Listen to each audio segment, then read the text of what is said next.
Hello, and welcome back to A Fine Time for Healing. I am your show host, Randy Fine. I hope you're a subscriber. I really would like to have you as a subscriber. If you're not, please subscribe to the channel.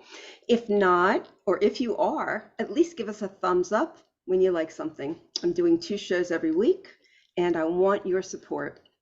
And these shows are all fantastic because I cherry pick my guests. So if I'm having it, it's worth you listening to. Um, what if I told you that you could achieve spiritual freedom through something called the pattern? I know have no idea what I'm talking about, but you will by the end of this hour. Today we have with us Kevin Jeffers, who is an author. He's been helping people retrieve their lost or incomplete souls through the process of passing over for many years. His new book, The Pattern, An Explanation of Consciousness, points to a pathway for people to experience more self-awareness and manifestation. And in this book, Kevin shares his experiences as a soul traveler, healer, and energy specialist. Welcome, Kevin. It's great to Well, have you. yeah, thank you. Thank you.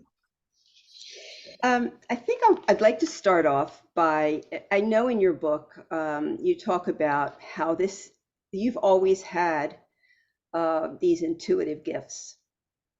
And so could you talk about where you think this began? I really don't know it because I've been experiencing them since I was a child. I think I was a natural born sensitive, and what came out of that was up to me. Every time I get involved in a higher level of focus, consciousness, more doors open. But when I started it, it was very, very simple. It was a kid, 5-year-old laying in his bed at night, directing the flow of energy particles that surrounded him. And I didn't know what that was at 5 years old, but it sure was entertaining. I loved that stuff. Went on for years. And then off and on, I entered into areas of interest. Someone would mention something, or I would see something, and I say, that's interesting. I'd like to look into that a little bit more. So it's like a progression. Every progression is related to a skill that I have learned. I could have stopped at any point, could have been satisfied with what I had, but unfortunately, I'm never satisfied with anything. Okay, you're a high achiever. I hope Um, so. what did it look like when you were designing these energies? What did that like to you as a child? Good question. It was little blocks of color, and they look little to me because at 5 years old, you're not very discriminating about what you're taking a look at. But they were swirling in groups, almost in a linear fashion around me. And at first, I was just fascinated by it, and then eventually, I found out that if I thought about them or moved my hands, I could direct them like someone directs an orchestra. You can move them here, you can move them there, and then it became even more interesting. So it was a flow. It was a linear flow of geometric forms, each with its own color base, and they moved. So I don't think I can give a very sophisticated answer to your question. That's good. That's a good one. That's a good question. And that's a unique thing because I have talked to many intuitives, many psychics and mediums and everything like that. And this experience is very unique to you. I don't know that I've heard it described this way. So you were being shown something that was ultimately going to lead you to what you now call the pattern, right? Yes. Okay. What was it? When did you first recognize the pattern? It was probably within the last 5 years. It happened suddenly. It happened without warning during a meditative period where I was doing my meditation. It's usually a couple hours a day, early morning meditation. And I was sitting in my favorite meditation chair, a nice little gray lazy boy with kick up legs, so kick up supports. Mm-hmm. And I had no expectation of anything happening. It was just another interesting meditation on energy. And then I felt myself, my consciousness being lifted out of my body, and I was facing what looked like a grid pattern. And there was no deeper meaning to it. It was just a grid pattern. But I found that as I got closer, the pattern filled out with color. It was predominantly a blue grid, and embedded in the grid were flashes of golden light, which I came to understand as I went further into the experience that was individual forms of consciousness. Then I moved closer into the grid, and at that point, it moved from being a mental experience into a very emotional experience, because it's like listening to the music of the spheres. It was beautiful. It was flowing and very emotional for me. I usually don't bring in a high degree of emotion when I do meditation because I'm very interested in producing a result for myself. So in retrospect, looking back, it was like the pattern was embedded in who I am.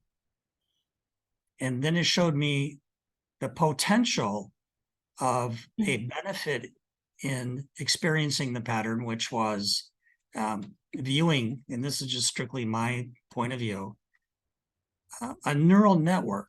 To me, it was like a neural network. And I decided that was a neural network of a creative intelligence. And embedded within the grid was the shape of our future. It was put in place, I think, by what I call the originators, a creative intelligence, who have, now this gets a little strange, but seeded consciousness within the planet Earth and various life forms for the purpose of lifting consciousness, to encourage and grow consciousness. The Earth is a cradle of consciousness. Mm-hmm. And as you can see, the more I became involved in this, the stronger I was feeling about it, the deeper I was connected. And then I saw it was the underlying structure of self-consciousness. And what that means is we, in different states of consciousness, use the pattern to create our life and to fulfill what we think is important for our soul. From my view, the soul is forever. And we come into Earth in the bodies we have and the minds we have as learning tools. We come to learn. And I know that might sound like, well, what happens to all the poor people that get murdered or killed in war? It's just an evolution of their soul in experiencing different forms of reality. Well, none of that sounds strange to me, and probably not to my listeners, because these concepts have been discussed on this show before. As far as seeds, I'm one of them. I know that I'm one of them. So you're speaking my language. It's my language too. Absolutely. Why do you think you were shown this? Looking back, it just seemed to be the next thing to do. I started experiencing the linear blocks of color probably in 1957. And then it progressed outward through past life regression, spiritual healing,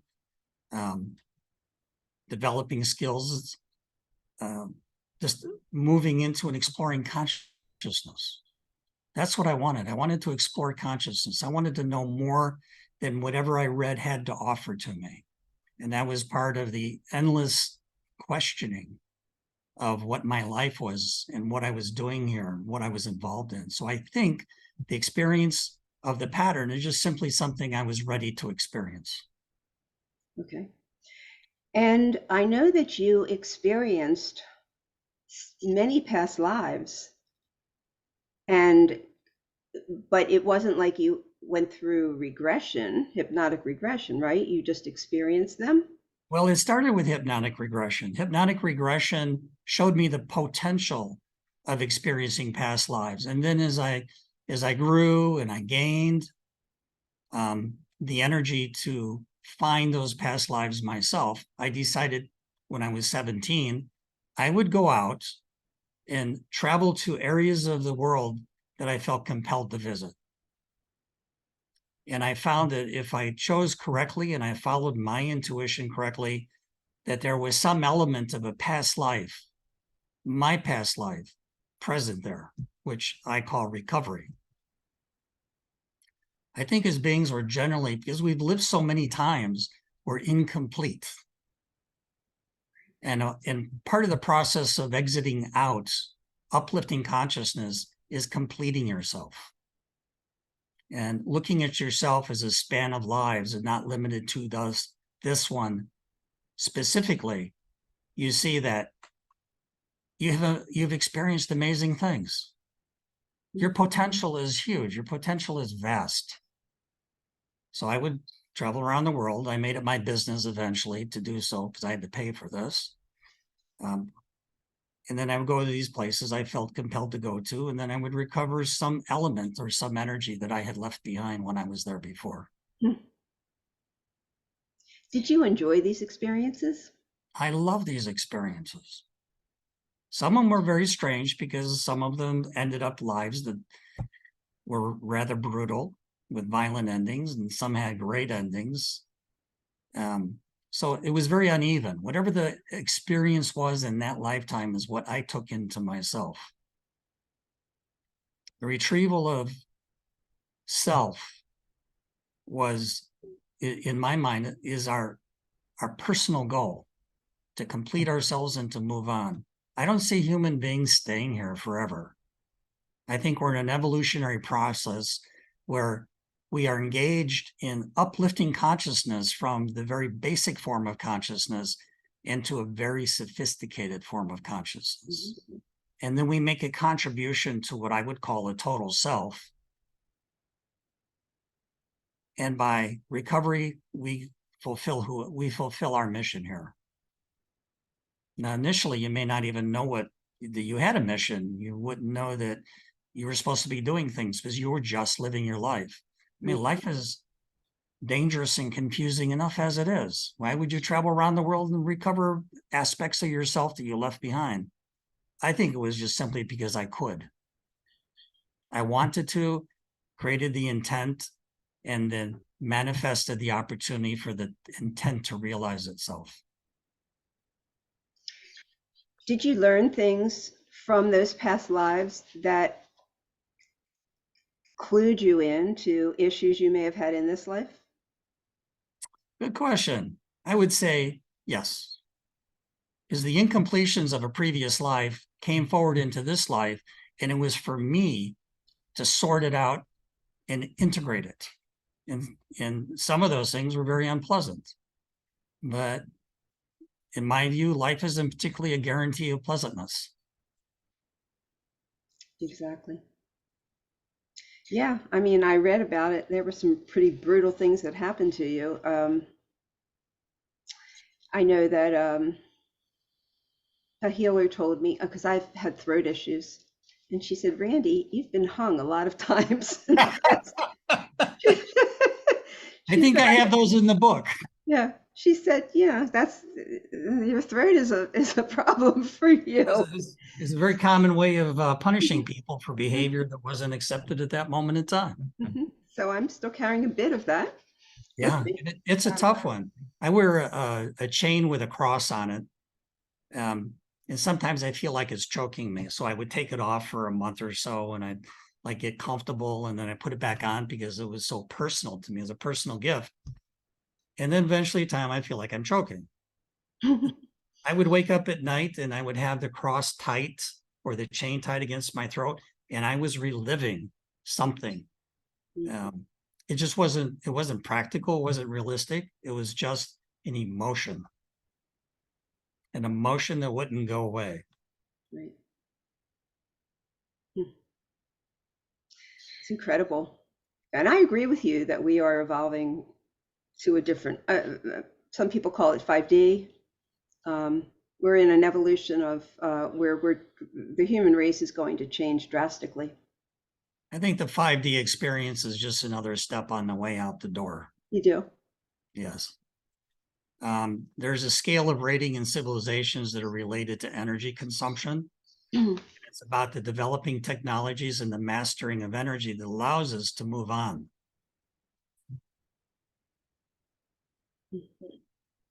Good to know. Good to know. Is that Yeah, this is a tough place.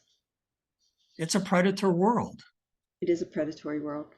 We're in here to learn how to deal with the predator aspect of the world and of ourselves. As we come in as babies naked, we don't have any protection. We hope to God our parents take care of us. And that's not always the case. That's not a guarantee. Mm-mm. But we also have the tools to survive. And some are effective tools and some are ineffective tools. So we survive because that's who we are. That's the nature of who we are. We've agreed to come to the planet Earth, or the galaxy, to be specific, in a framework in the context of space and time. You took on you took the forgetfulness pill when you got born, because you forgot that your spirit, you forgot your potentiality, you forgot your immersion in all that is, for the purpose of coming here and learning who you are. Yeah, I mean, I had no idea I would be doing the work I'm doing. I had no idea I'd be doing a podcast. I really, it just all presented itself to me. It was like, I was talking about synchronicities with, I guess, the other day, and it was like, I just kept following the signs, along the way, and like, okay, that looks like it's a direction I should be going in, and I just go for it, and see where it led me. And Obviously, to me, you're a sensitive, Mhm. and you know where you need to be going, and you probably fine tune that knowing over the years. Mhm. So when the sign shows up, the guideposts, the magic, whatever, you know that's the direction for you to take. That's right. How do I know? Because you're there. There's no fumbling. You're exactly where you need to be at this point in time. No guarantee tomorrow, but today you're doing a good job. Today, thank you. Thank you. I feel like it. I feel like I'm where I need to be right now. Right. It's amazing. Yeah, it's amazing what you discuss and what conversations you open, because frankly, most people won't do that. They won't expose themselves to the cultural consensus, which is you don't do that. It took a while. Yeah. It took a while. Take comfort in that is exclusive in the Western culture. I spent probably 35 years traveling through Asia, spent a number of years living in China, visiting temples, talking to monks. And they don't drag this weight with them. They know we come in here to experience life and then we go out, because that we're entitled to moving back into spirit. But in the Western culture, the Western world, we struggle with that because we have this clearly defined playbook. And the playbook is do this, and do that. Now, in the Western world, it wasn't always like that, but it is now. And so I discover science is breaking open the lock that the cultural consensus has on us. We're proving it out through physics, through quantum physics, where there's a path here. I agree. And how you take it is your choice. I agree. That's why I do the show. So I can expose people I think it's terrific. to this and that It's and this really and that. And I'm like, grab onto whatever resonates with you. well, frankly, that's why I wrote the book. I didn't really want to write the book. The writing the book was extraordinarily uncomfortable for me. Really. Not the meat of the book, which was about the process of self-transformation uplift, because that's my passion. But talking about my previous experiences and the healing experiences, I didn't want to do it. I was too exposed. Yes. It was too raw, too emotional. Hmm. And I tell you frankly, I had forgotten most of those things. I had to go back to notes that I wrote 30 years ago. I went back to family to verify certain events because I forgot about it. I didn't want to remember that. I didn't want to embrace that continuously throughout my life. I wanted to be here and live. And then, as you mentioned, the guidepost was, pointed in a certain direction, and that direction was the book. Yes. The books call us, because Yes. I've written a few and they've both called to me. So, and partly written themselves. So I get it. I do. And it's a very vulnerable feeling to put a book out there where Particularly you're when you're not exposing accustomed. yourself. It's like writing it.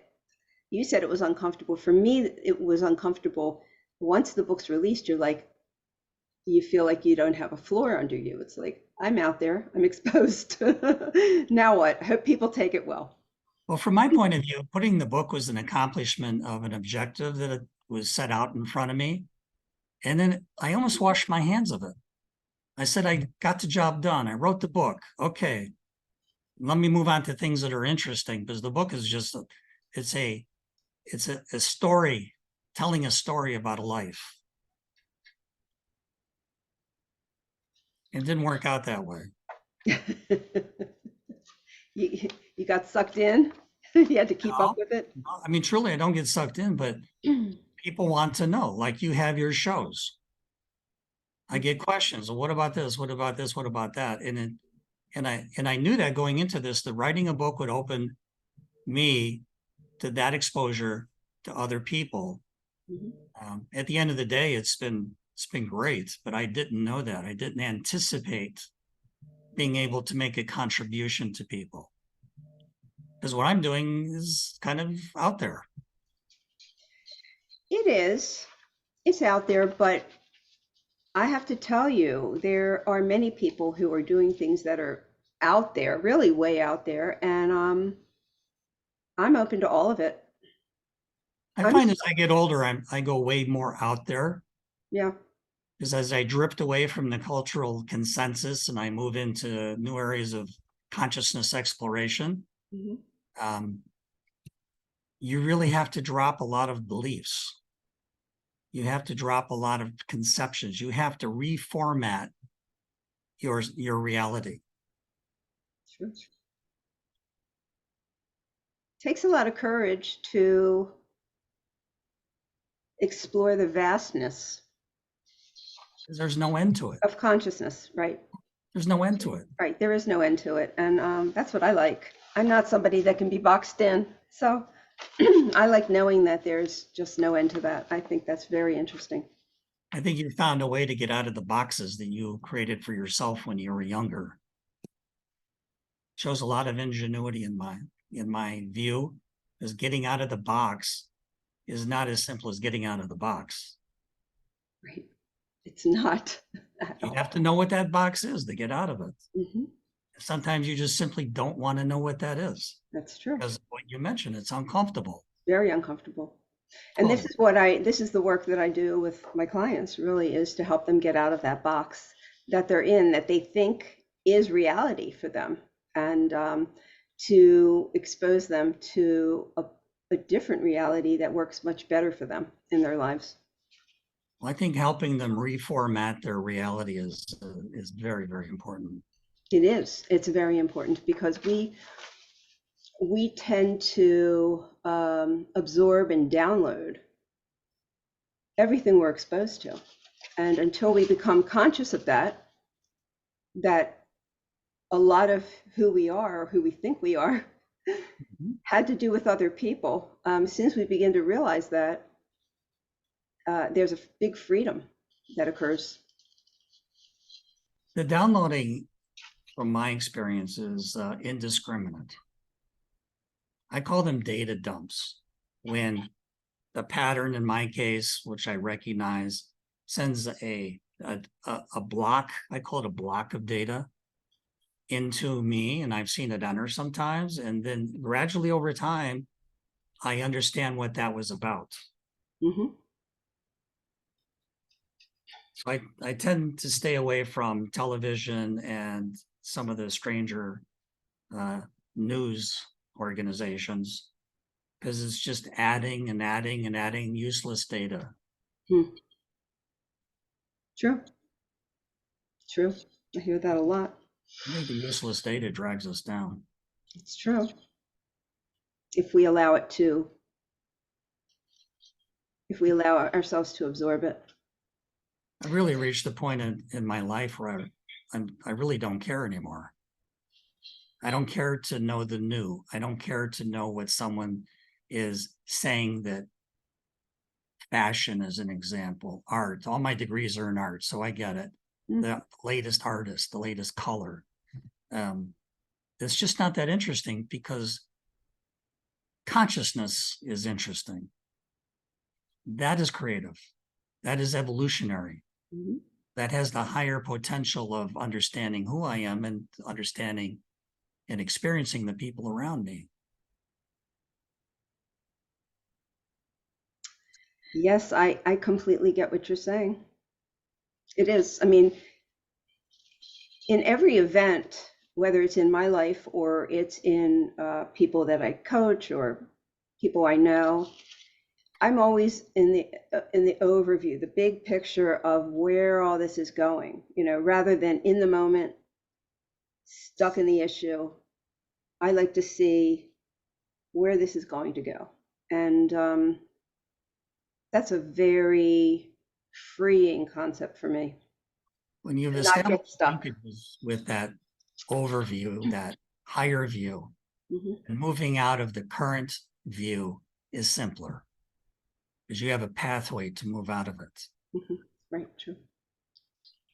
What does consciousness mean to you? Consciousness, that's really interesting. Consciousness is a unifying element in the galaxy. In this particular galaxy, I can't speak to others because I don't spend much time looking at them, is consciousness is the goal of all of the planets in our galaxy. As Carl Sagan said, think about it. There's probably 5 billion planets. At least one of them has some form of consciousness, some form of self-awareness. But he said, percentage-wise, probably most of them do. Hmm.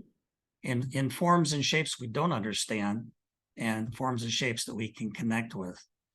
I was out doing my thing one day, and I saw two planets, two planetary bodies chatting with each other. Okay. What does That that was look different. like? What does That that was, look like? well, they were two very large, what I call planets. Maybe they were moons, and they were kind of oblong in shape, and they had moved to each other, but not touching, and having a chat, which I really didn't understand, but I knew they were communicating. And that opened my eyes to many things about nature. Uh, Nature communicates with others of its kind. We just don't know the language. We don't know the language of rocks.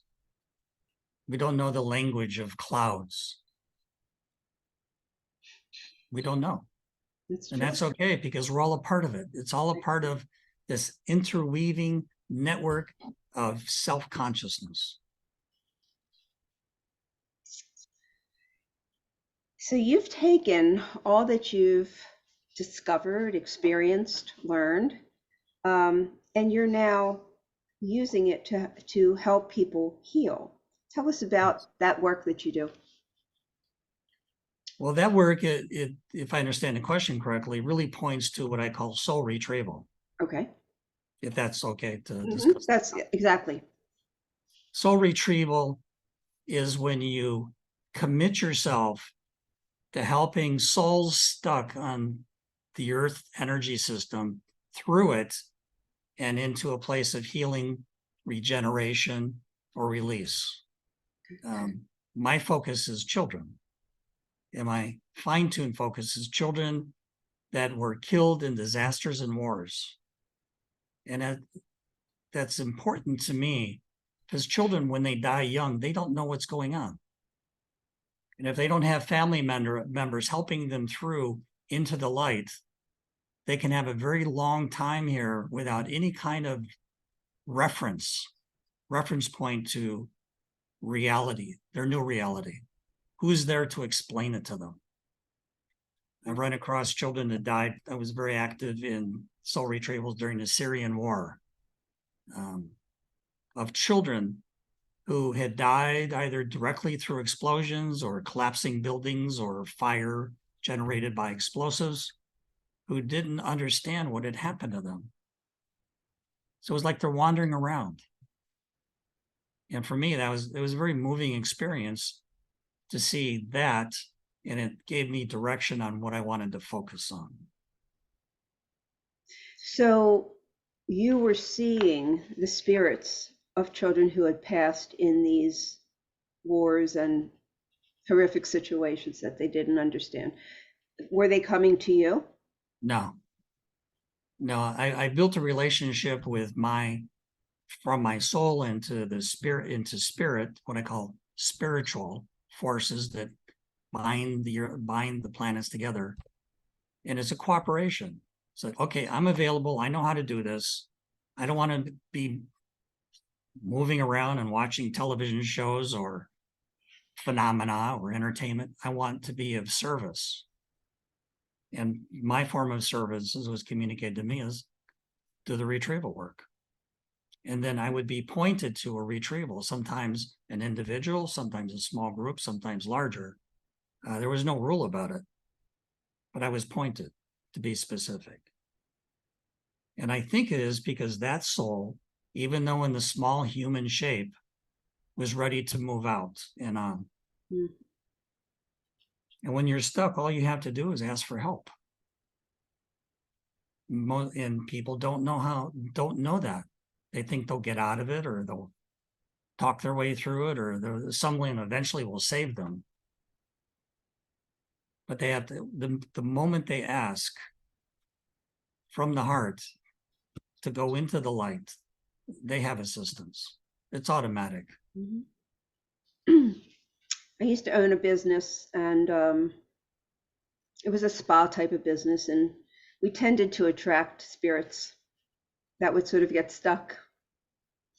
And when they were bothering my employees, because sometimes they did, um, I would call in the paranormal team, and we would figure out what that spirit was about, why it was there, where it wanted to go, why it Mm-hmm. was stuck. It was very interesting. It's always interesting because there's always a story there. Hmm. And and people would say, "Well, Randy, why are they coming here?" I said, "Because they know I'm going to help them." Yeah, you open the door and They they go to can. CVS or the grocery store, people are going to be like, "Ugh, get this thing out of here. I don't want to be near it." They come to me, I'm like, "Oh no, we're going to get this. We're going to send it on its way." So we had Really, several it's incidents as like simple that. as that. Send them on their way. Hmm. Usually, souls that are stuck have relatives or family members or concerned other people Hmm. that will pull them through once they're pointed. And in some of the cases, the people, they were stuck because they had been responsible for the caretaking of someone in life, and they still thought they had to stay here. Meanwhile, that person was long gone, but they didn't know that. So, And they probably would never know unless they had assistance in knowing. mhm. So that was the coolest thing I think I've ever experienced. I loved it. Mm. Um, so, could we all benefit from soul retrieval? Personally, I do it for satisfaction. I do it for experiencing consciousness. So yes, we can all do it. Frankly, we can do all of this. Each person has a potential to experience all these things. And we're limited and stopped by certain circumstances that we are engaged in while we're alive. We have the potential. We are all these things. We're limitless beings. I call it, we're forever beings. We're immortal. We don't die. We just think we do sometimes. So, vast benefit. Think of yourself as fluid, not stuck. So what would soul retrieval look like for somebody like me? What would I be doing As a retriever, as a retriever? you would be signing up with spirit, if that's your choice, to do this work, and you'll find that you're pointed and helped immediately. You go to the place, you go around the world, and you're experiencing these dead souls that are stuck, and there are millions and millions and millions of them because they don't know how to get out. There's no guidepost. Seeing the light is a very difficult process for most people. Most people have stopped even believing in the light, let alone experiencing it, thinking that they have nowhere to go. Or then conversely, they get stuck in various acts that they've engaged in throughout their life, and they can't get past the acts because the act drags them down. I don't know if it's down or up, but it definitely drags them and binds them and holds them. So it's always a mixed pot about who is stuck and why. So my suggestion is, as you pointed out, make yourself available to spirit, and it becomes simple. You get pointed to retrievals. Eventually, What does a retrieval feel like? What is that like? There are not a lot of feelings when you're in spirit. You're experiencing everything all at once. You have doubts and considerations because you didn't know this stuff when you were young. You are not used to seeing yourself as an energetic body. Right. You're not used to seeing yourself as a fluid motion of intelligence and energy and color. So the first thing that happened to me is, what do I look like? And I was able to take a look at myself, and I looked completely different than my physical body. I looked like a sphere of energy. And that was shocking, because I don't think of myself as a sphere, to begin with. I don't see myself as fluid energy. So, but once you get past those initial obstructions into moving out, then when you're pointed to a retrieval, it's literally a simple matter of holding your hand out. My technology is, I look at the soul, and you know what's happening with them immediately, because you're in that space where you know everything. You don't have to be trained. You're not restricted, because you're in the moment of now. No time, no space. So you know what's happening. You know what needs to be done. But in my belief system, you never retrieve someone who does not want to be retrieved or is not asked to be retrieved. Some folks I found over time, you can talk to them, and sometimes you get clever. Your mom and dad are over there, just right over there, where the light is. Go to the light. Things like that. Or you'll be all right. Everything will be fine. The person that died in battle, who just was cut off and shocked, who is forever dying in battle, can be pulled out of the battle by just pointing out the incongruities of what they're experiencing. So, there's a body over there. You may want to take a look at it. You may recognize it. And then a connection is made relatively fast that, yeah, that's me. What am I doing over there? Because I'm over here. Yeah. Yeah. So I said, let that go. Let that body go. That body is finished for now, as sad as that is. And then I point to the light. Usually it's a portal of light. I said, let's go over there. People that have been waiting for you for a long, long time will receive you. Would you like to go to the light? And if it's affirmative, then it's a simple matter of touching energy that moves them out to the light. And if they're not ready to go, they don't want to go, that's okay. Catch you back in another millennia. Sounds like fascinating work.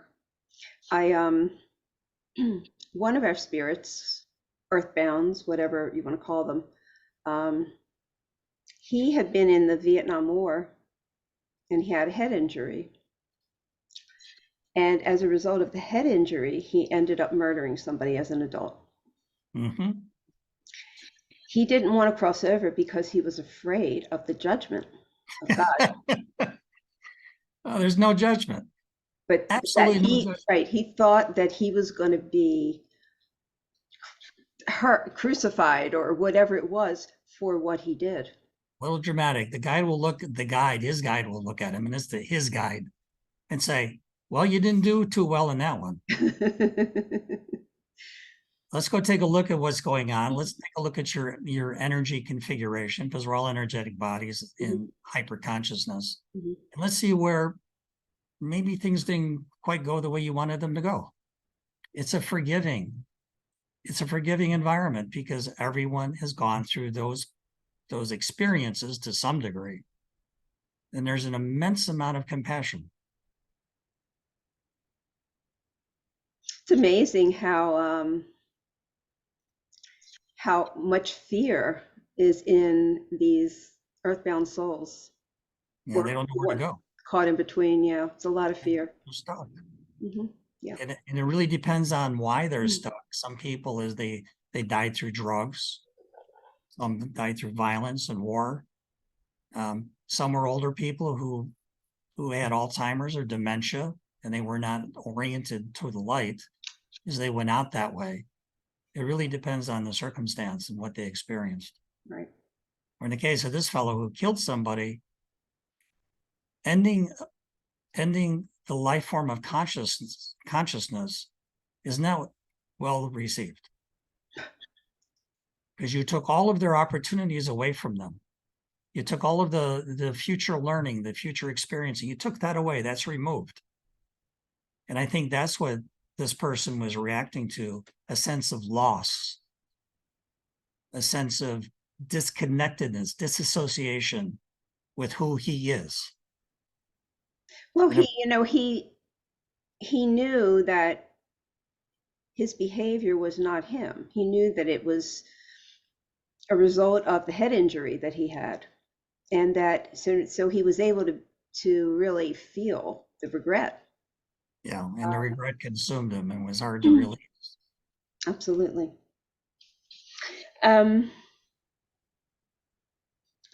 Describe the retrieval process and work you do in the Ukraine. Oh, I didn't know you did work in the Ukraine. Tell us about that. Well, about a year ago, I got the call, go to the Ukraine. And I don't know Ukraine from Hungary or anywhere. I didn't even know where Ukraine was. Right. I know now. So I went to this place called Ukraine, the country. And people were dying sporadically. At the beginning, as you may recall, there was no mass death.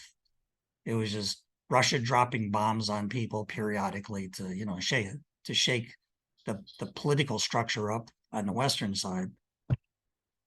And so retrieving was fairly straightforward. These days, it's not. So many people are dying. Hundreds of people a day are dying in that place. So the experience that was in the book was, okay, retrieve that person, retrieve that soul. And I said, what soul? I didn't see form or shape. I didn't see their energy pattern. I just saw particles of self-consciousness swirling around a stack of rubble from a building that had blown up and collapsed. And due to my inexperience and just simply not knowing. How do you retrieve someone who is just a mass of particles drifting in and out of reality through a physical structure like a brick, a massive bricks? I didn't know. So I actually just stayed there for a while, had plenty of time, had another hour or so of real time that I could focus on this thing. And I decided, well, when were they whole? When were they real? When were they a person? Mm-hmm. So because in that space, as I mentioned, there's no time. I went back. I went backwards in time a couple of days to when that person was not in that condition. And everyone has energy. Everyone has a locked in pattern of who they are. You're findable by the pattern of your energy. So I went to that person, I went to their soul, and they had not died yet. They had not been buried yet. And I read their energy. It's like a data tag. Okay, that's that woman. She's about 68. She died when the building collapsed on her. She was very afraid. So it's a reading of that energy that allowed me to focus in on that person and do what I now call tagging. That's adding an identifier in their energetic field. I said, okay, this might work. I've never done it before, but it makes sense to me. And then I moved forward to the point in time where I originally arrived at that site and I saw the tags. So then it was a very straightforward matter of reaching in and pulling out the tag. That's who they are. So it was a learning experience for me. Had never done that before. I occasionally do it now when things are very disorganized. But that's an example of tagging, soul retrieval using tagging. And I'll give you another example. It's not in the book. A friend of mine called up and said, I can't see my dad. Her father had died. And he's no longer communicating with me, doesn't come in dreams anymore. I don't feel his presence. And I can't find him. So she said, can you find him? I said, I'll give it a try. Went into the meditative state a day or so later after I thought about this thing. And I reached out to her father and I couldn't find him. I said, this is not good. So not to stop the process, I went back to her and read her tag, her energetic being, the data packet of who she is. And in that packet was the pattern of her father. So it's like a directional beam. I use that tag, that energy construct to allow me to find her father, which happened very, very rapidly. Found him right away. And I never ask people for whoever the target is, if you want to call it target, the goal, what they look like, how old they are. I'm not interested, just like useless data that fogs my mind. I see them from an energetic view. And I said, well, your father was slender and brown hair and looked like he was about 55, 60.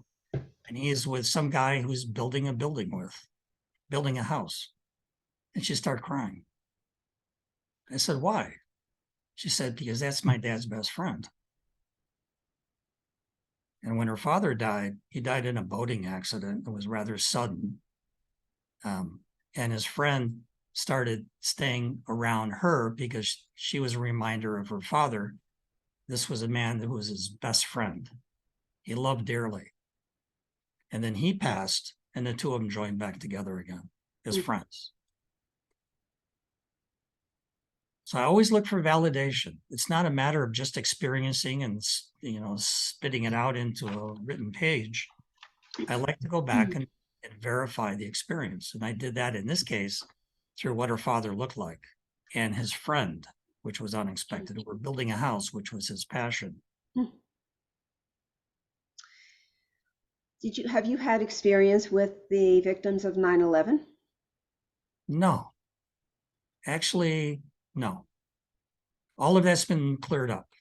Really? So there's nothing for me to do. They're all gone. They have all been retrieved. There's no one down in the rubble. They're gone. They're all retrieved. They're How all were they retrieved? through what I call the guides, what people call angel, I call guides, through family members, through just self-realization that they were dead and it's time to move on. Okay. It's always a combination of how and why they were released from that location. Why? I find that usually the answer is very simple. And a lot of people had their focus of their attention on that event. I mean, they had millions and millions of people who spent day after day and week after week thinking about what was going on. And the firemen came in to retrieve their own and to retrieve the people who had died there. So there's a lot of focused intention on the people who died there being okay. Okay. That makes sense. It's a form of prayer, isn't it? People join together in intention. That really does make sense.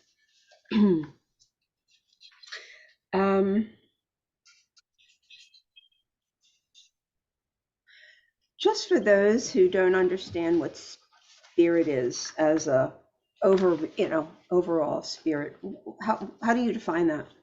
One sentence: spirit is the unifying consciousness of this galaxy. The unifying consciousness.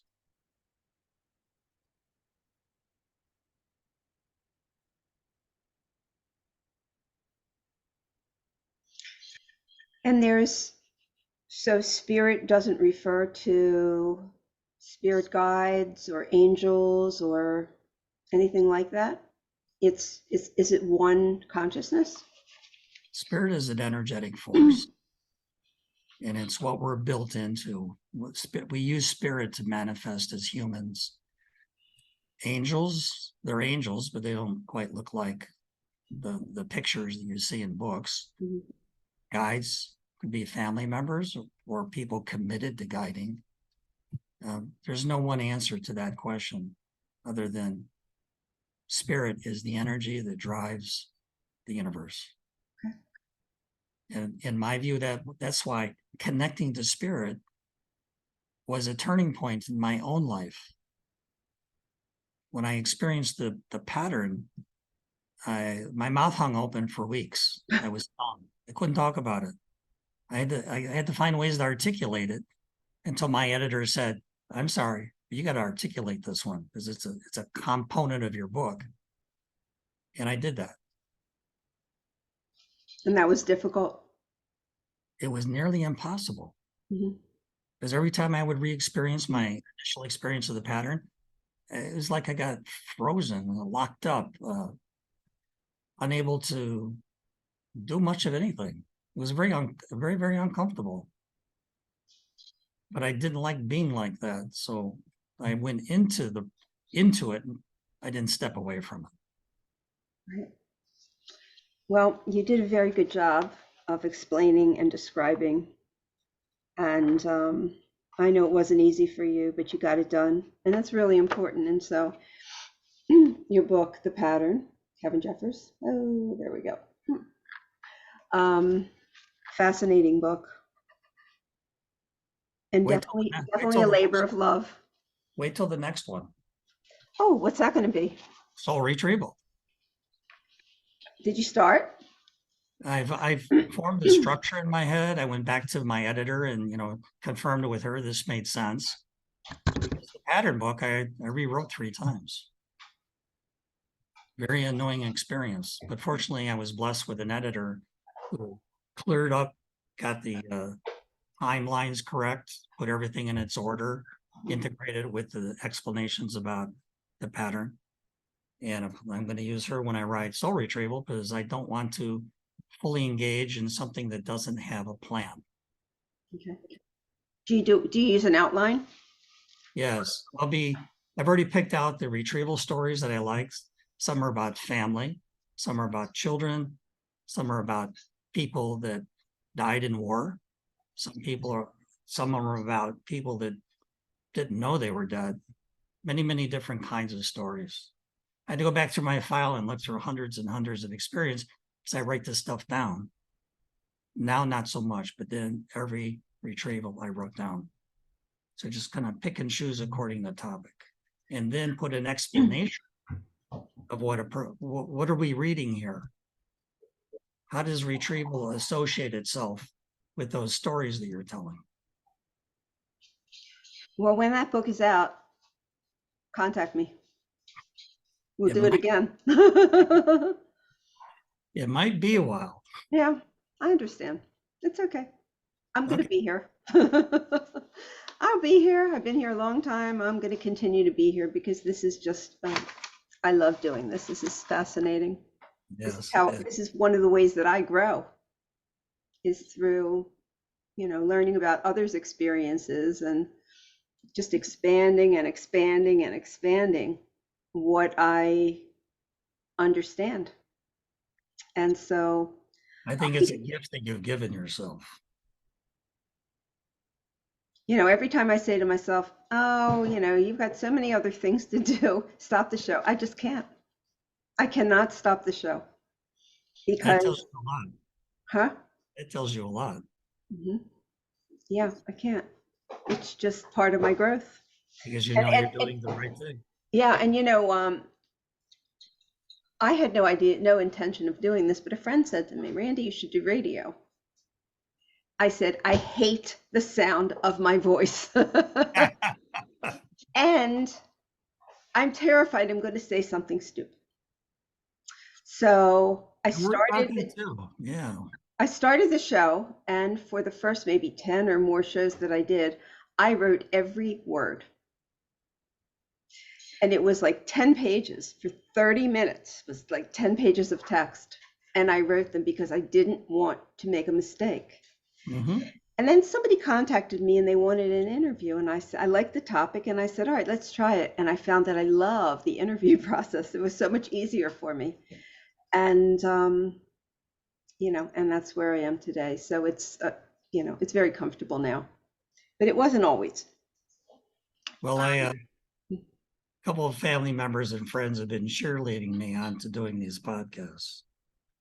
Because when I started, it was like, I'm frozen. I figured I'm going to do something that's stupid. I'm going to do something strange on the video streaming camera. Hmm. I'm going to do something and Right. I'm going to embarrass myself. Hmm. Well, as soon as I put my pride aside and went back to the story, and things went smoother. But it's for me, it's just been a learning process. Hmm. It is. It takes a while to get, I did, up until January, my shows were all audio.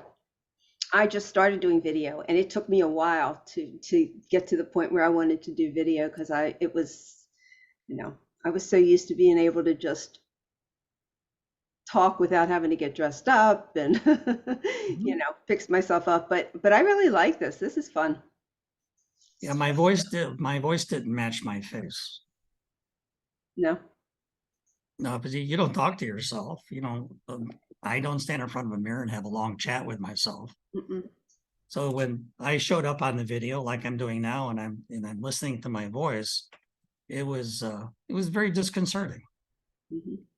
And then finally it just settled itself down. Right. So as you said, is there some kind of structure or frame I want to talk into? I said, no, just take it as it goes. Right.